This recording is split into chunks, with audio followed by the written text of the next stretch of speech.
राष्ट्रवादीचे कार्यकारी अध्यक्ष प्रफुल्ल पटेल यांच्या प्रमुख उपस्थितीत राष्ट्रवादीच्या सभासद नोंदणी अभियानाला सुरुवात। गोंदियातील एनएमडी महाविद्यालयात मेळावा संपन्न।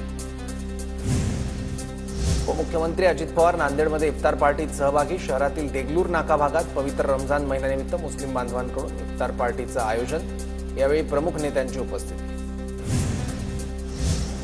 लाडक्या बहिणींना 2100 रुपये देण्याचा निर्णय योग्य वेळी घेतला जाईल। आम्ही वचन दिलं आणि दिलेल्या वचनापासून आम्ही फारकत घेणार नाही। महिला आणि बालविकास मंत्री अदिती तटकरे यांचं वक्तव्य।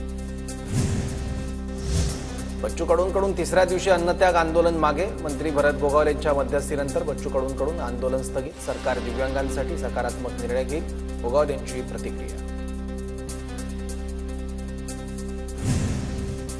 मुंबईतील रस्त्यांच्या कामात महाघोटाळा। आदित्य ठाकरेंचं मुख्यमंत्री फडणवीसांना पुन्हा पत्र। दोषींवर कडक कारवाई करा, आदित्य ठाकरेंची मागणी। पुण्यातील कृषी मंत्र्यांच्या कार्यालयावरून माणिकराव कोकाटे पुन्हा चर्चेत। 2 कोटी रुपये खर्च करून कृषी मंत्री कोकाटेंचं पुण्यात कार्यालय तयार केलं जाणार, मात्र कार्यालयास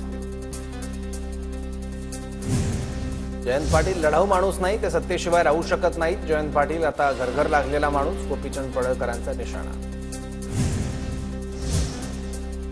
नांदेडमध्ये जीबीएसचे 4 रुग्ण आढळले। डॉक्टर शंकरराव चव्हाण शासकीय रुग्णालयात उपचार सुरू। 4 पैकी 3 रुग्ण प्रौढ तर 1 लहान मुलाचा समावेश।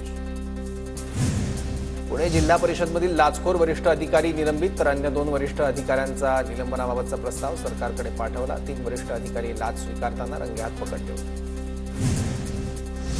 बुलढाण्यात अवैध दारू विक्रेत्याची पोलिसांच्या दुचाकीला लाथ मारली। अपघातात एका पोलीस कर्मचाऱ्याचा जागीच मृत्यू, तर 1 कर्मचारी जखमी। शेळगाव आटोळ जवळची घटना।